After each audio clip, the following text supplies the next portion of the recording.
Well, I was saying, let's see if this works in part 1 and 2.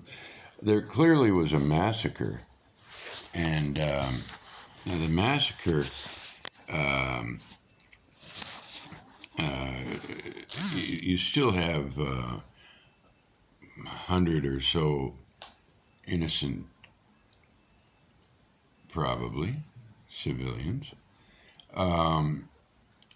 Of course, there's not much talk about how many people were, how many people are alive among the Hamas soldiers, but that's not quite so important right now. Anyway, the thing is, I've recently had one of the most significant losses of my life, and it wasn't someone I lived with, but it was someone really close to me, and and I'm still trying to understand what that means. And there's a strange power to the death of someone close to you, but a massacre. I mean, that's like we're talking, wiping out. The people like to use the words ethnic cleansing. Maybe they don't like to use them, but they're commonly used. Well, there's the seed to ethnic cleansing is wiping out families. So in the kibbutz where 100 people are killed and whole families are wiped out, that's an act of ethnic cleansing. And of course, the Israeli assault on Gaza is already an act of ethnically cleaning, and probably will continue to do so.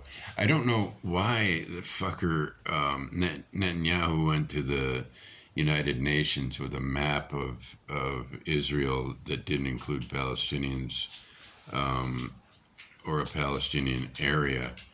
No West Bank, no Gaza, no Golan Heights, but all that territory was there, and it was just marked Israel, if I understand it right. Why the fuck did he do that? That tends to suggest the intent to annex the territory, which is an act of cultural cleansing. So there's a lot of really ugly shit involved in this, and I'm not going to stand with anyone. I'm not going to stand with Joe Biden. I'm not going to stand with Donald Trump. I'm not going to stand with Israel. I'm not going to stand with Hamas. I will stand with Hezbollah, and across the border from Hezbollah there was an Israeli housewife, middle class, and the way she spoke was like she's from a totally different universe from the people of Gaza, and it was odd to hear her speak, but that's her reality. So I stand with her too. She's a middle class housewife from northern Israel and feeling unsafe. And even though when you put her side by side with typical Israeli, or not, I mean Palestinian mother, she's a lot more safe. And no, so I guess it's just an all-around ugly situation, and I think one of the things that happens is that when there are these two two completely opposed sides. Um, People no longer can think straight. And I'm not saying I do either, but there's a smugness that comes when you successfully, um, more or less successfully, corral a people for.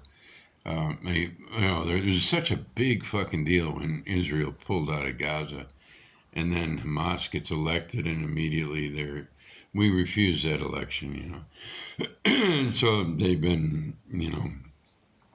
um, running basically a concentration camp there for a long time, and it's what they're successful at is keeping the Israel intact and safe, and I think they've become very smug about it.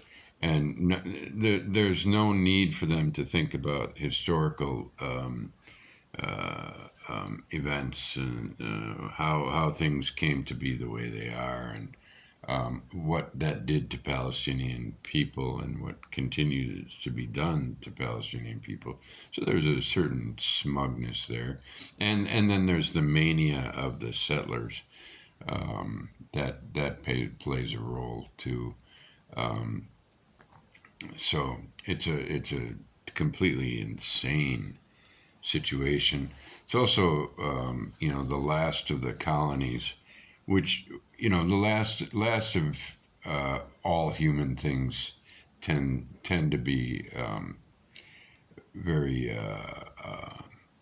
perverse, and I think that the last of the colonies is going to be perverse, just like the when nationalism finally pisses itself out, that's going to be very perverse and bizarre and weird and ugly. Maybe catastrophic things will happen.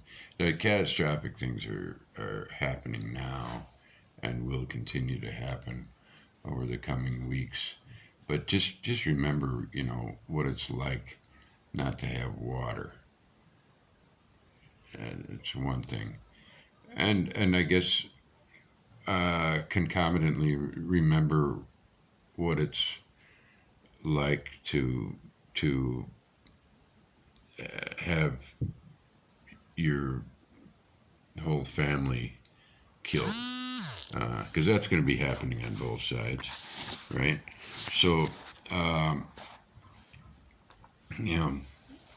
and do exercises and meditative exercises and powerlessness. Um, uh, See what it feels like to be mad with power. Trespass upon your your brothers and sisters' properties and take things from them, and yeah, be self-righteous. See how it goes. Um, I'm looking at my dog and thinking, I control that dog, but I, I urge him to freedom. In fact, he just jumped off the couch when I said that. So I guess it's working. Well, I hope this works. Two-part. Coronasums.Rick Harshrider speaking on current events.